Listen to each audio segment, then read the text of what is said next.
Han passat 80 anys des d'aquestes imatges. Els primers bombardeigs franquistes sobre el nus ferroviari de Sant Vicenç es produïen un 8 de maig del 1937. Els motius els exposa el doctor en Història i coautor del llibre El Penedès sota les bombes, Ramon Arnabat. L'atac del 8 de maig va ser el primer sobre l'estació de Sant Vicenç. Va ser protagonitzat per dos avions italians, Savoia S-81, que van bombardejar l'estació. Per què l'estació de Sant Vicenç? Doncs l'estació de Sant Vicenç era considerat pels franquistes un objectiu estratègic i, per tant, el seu objectiu era aturar l'estació de Sant Vicenç, que volia dir aturar dues grans línies ferroviàries de Catalunya i, sobretot, impedir el pas d'aliments, armes i vestits cap al front d'Aragó. Aquest era l'objectiu fonamental. Això és el que explica que l'estació de Sant Vicenç patís 123 atacs aeris, pràcticament des del maig del 37 fins al gener del 39, sistemàticament és bombardejada.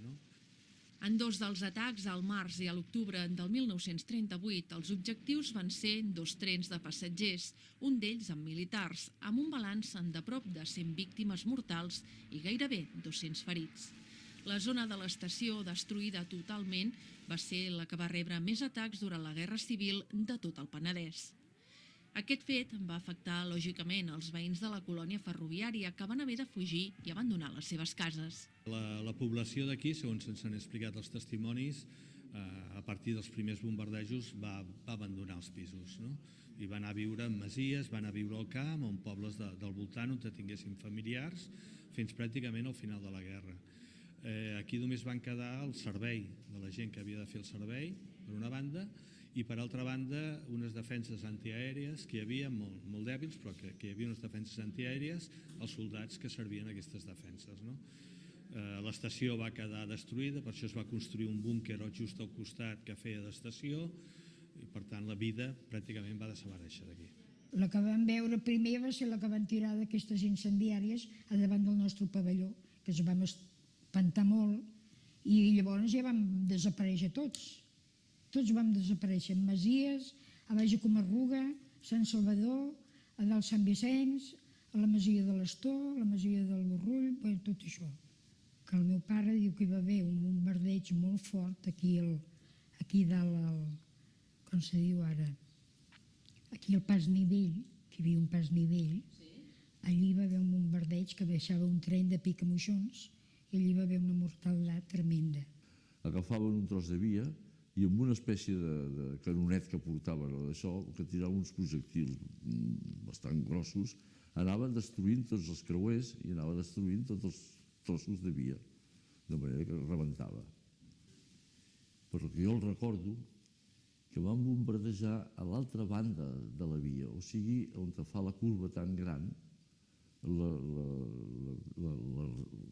ferrocarril quan ve de Vendrell i entra a Sant Vicenç. Allà hi havia unes oliveres. I allò jo recordo haver vist bombardejat i haver vist gent morta també amb aquelles oliveres. De tot plegat en parlava Ramon Arnabat divendres al vespre a la mateixa colònia ferroviària. La xerrada, celebrada a l'espai de l'antiga escola del nucli, va tenir una gran acollida. Era un dels primers actes organitzats per la nova Associació per la Preservació de la Colònia Ferroviària de Sant Vicenç. Aquest passat 5 de maig es presentaven també públicament. El que volíem, sobretot, és ser una associació, primer per de declarar bé d'interès local i cultural al barri, però sobretot ser com un centre d'estudis de tota aquesta història. Vull dir que no és només conservar uns edificis, sinó tota aquesta història.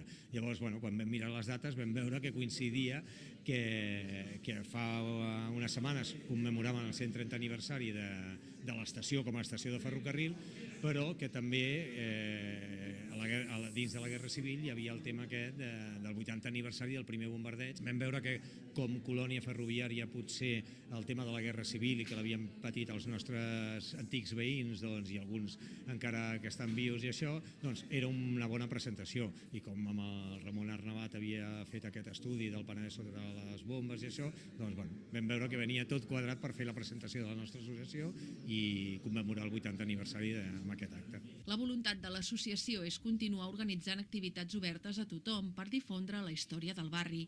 L'objectiu